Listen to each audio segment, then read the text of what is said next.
Hey guys, it's Neil from the Skullbusters, and first off I just want to say a big shout out to our Skullbusters superfan members. So it's Matt Moore and Burnt Chihuahua. If you want to join and become a member, just hit the membership button at the bottom and don't forget to subscribe. So getting back to today's video, I've got an engine swap tune for the Suzuki Cappuccino 91. So if you've got this car, and also if you've got the engine swap for this car, then you are in luck, because this thing is the new Alpine and you'll be able to use this for the money farm on Tokyo Expressway. So a couple of things to point out. The only way you can purchase this car is through the used car dealership, so if you've not got it, you will have to wait for it to come round. Also, you will need this engine swap for it to work. So if you haven't got any of them two items, then unfortunately this will not help you at all. So here's my tune. So first things first, tyres. I would recommend starting the race on intermediates. You can use any of the racing hards, mediums or softs, but like as I said, to start the race I would recommend intermediates. So I'm just pointing out here that you can use all three, racing hard, medium and softs. The tune does work for any of them, so I would recommend buying all those tyres as well as the intermediates. So if you just copy my suspension, make sure you purchase fully customizable LSD, fully customizable suspension. So you will need to buy quite a lot of items for this car, for this setup to work, but like I say, if you pause the video and copy my setup, and I'm just pointing out what items that you need. So fully customizable ECU, no ballast, but my ballast positioning was set to -50. I think that was from a previous race that I done, so I can't remember why it was on -50. Fully customizable racing transmission, make sure it's on 370. Make sure you buy the high RPM turbo anti-lag system, make sure that you buy that as well. Put it on strong. Intercooler racing, air cleaner, make sure that's racing. Silencer racing, exhaust manifold racing. Brake, make sure it's carbon. Brake pads racing. I bought the brake controller, and then obviously the clutch flywheel, make sure that's racing. And then the other things that you need to purchase: engine balance tuning, polish ports, and then obviously the weight reduction stage 1, 2 and 3. Also purchase the increased body rigidity. So for that setup, what I've done is I created a new data sheet, and then just called it Tokyo 600 pp, as you can see from the top. And all you do by doing that is, if you click on the three little dots there, that button, click on duplicate, and then it'll ask you to rename. And then that's how I would set it up. So basically like I have. So like I say, you need this car and you need that engine swap for this to work. Once you've got this set up, then you are good to go. Now a couple of things that I'd point out is I put the fuel mapping on 3, traction on 5, and I set my braking balance to +4. Reason for that is the car, you can set the fuel mapping to any 1 to 6, but I found it at a better balance at fuel map 3. So in other words, the fuel was good enough, and as well as you were still pumping in decent lap times. Traction control purposely on for bit more grip. That's all it was there for. I normally use traction control 1 pretty much on all my races that I do, but on this particular track and this race, you might find it's a lot useful using traction control 5, especially while the track's wet anyway, so that's why I've done that. In terms of the car itself, it does suffer from a little bit of understeer, a lot of oversteer. The car can be quite an handful. I'm going to point out a few things that I think you might have issues with, like I did with the car. The car itself is like on par with the Alpine, if you remember it.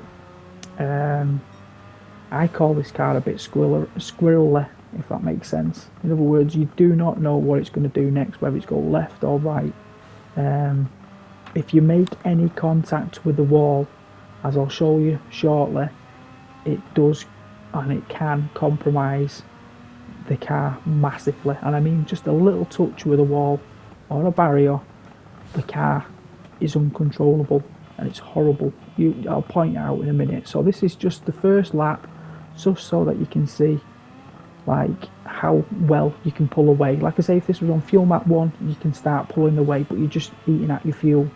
So that's why I found this comfortable on fuel map 3. I tested lots of things. I tested it on 6, 5, 4, 3, 2 and 1, and I found that fuel map 3 was the best, and this is why I'm setting this up for you, so that you can use and copy that what I done. So that was the first lap. We've got that out of the way. I'm just going to speed this up now to the next pit stop. So what we're going to do is, like I say, make sure you start this race with intermediates. You can start it with hards, you can start it with mediums or softs. It's entirely up to you, but me personally, I went for intermediates just for better grip over the first 2 laps for sure. After the 3rd and the 4th, then you start losing all little bits of time, but you need to get them tyres to lap 4, and at the end of lap 4, what you need to do is then that's your pit time. It's time to box. So you can see my times are tumbling. I'm doing 2:10s here now, and I'm still up, so it's still decent enough on the tyres. You could probably get another lap out of it, but I found you start losing it at the rears. So like I say, end of lap 4, come in, pit, you're changing now to hard tyres. I found that the best method now is hard tyres. I did try mediums and I did try softs. So you want to refuel as well. Make sure, so that's fuel is done now, out the way, you do not need to refuel. And then hard tyres will see us right through to the next pit stop. Now I was explaining before to you, if you make any contact with a barrier, slight contact, this is what happens. So I missed, I don't know why, it understeered and I went to the barrier. 5-second penalty. Now look at what the car is doing. It is really bad. You will find that this happens quite a lot. If it does, see, look, it's quite aggressive and violent to control. So you're going left and right. I mean, if you're on a steering wheel, then it might be a lot easier, but I'm on controller and it's quite aggressive to control once you get any damage with the car, as you can see. So I'm going to speed it up again to the next pit stop. So all the way now, as you can see, the times start to tumble again because obviously we've got hard tyres on. It's not going to be the fastest in terms of time, lap times, but it is still, like I say, on par, I would say, with the Alpine. I do think it's right up there with it.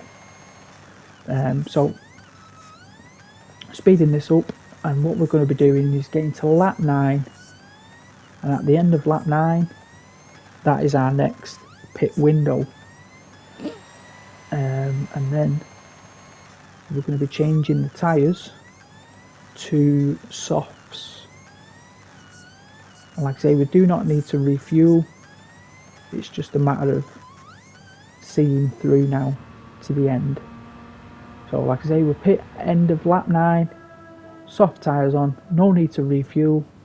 We've done it all in the first pit stop, so this is a 2 pit stop race. Soft tyres going on,